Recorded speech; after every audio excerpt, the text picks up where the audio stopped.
Statement থেকে যেটা আমরা পেয়েছি আর ইনভেস্টিগেশনেও যেটা উঠে এসছে, এটা হচ্ছে এই রেজাউল হাসান মণ্ডল, এনার সঙ্গে যিনি ডিজিজড আছেন ওনার ওয়াইফের একটা সম্পর্ক ছিল, যেটা 1.5 বছর আগে জানাজানি হয়।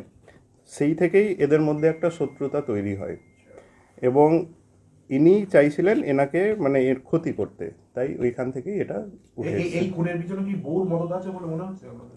এটা এখনো আমাদের ইনভেস্টিগেশনে যদি আমরা পাই, তো যে যারা যারা ইনভলভড আছে আমরা সবাইকে যেটা আইনি মানে প্রক্রিয়া আছে ওটাতে নিয়ে আসবো। রিজাউল এবং ওর যে সঙ্গে ছিল এরা কিভাবে জড়িত, মানে কি আরেকজন তো ছিল?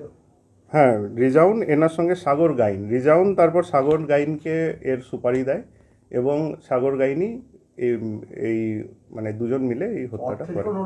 9 তারিখে আমাদের কাছে একটা কমপ্লেন্ট আছে যে নাসির আলী বলে একজন, উনি বাড়ি থেকে বাইক নিয়ে বেরোন এবং বাড়ি ফিরে আসেননি।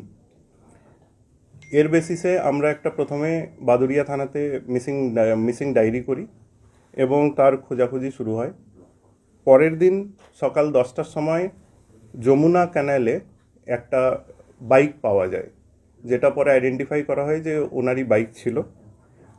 ওই বাইকটা পাওয়ার পর ওখানে আমরা ডুবুরি লাগাই, যাতে ক্যানালে কোনো বডি আছে কি না বা ওনার কোনো কি হয়েছে ওটা সন্ধানের জন্য, কিন্তু ওখানে আমরা আর কিছু পাই না।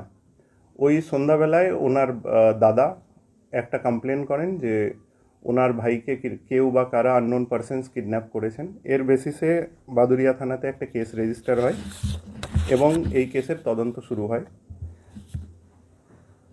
কেস তদন্তে আমাদের কাছে দুটো নাম উঠে আসে, একটা হচ্ছে রেজাউল হাসান মণ্ডল আর একজন হচ্ছে সাগর গাইন।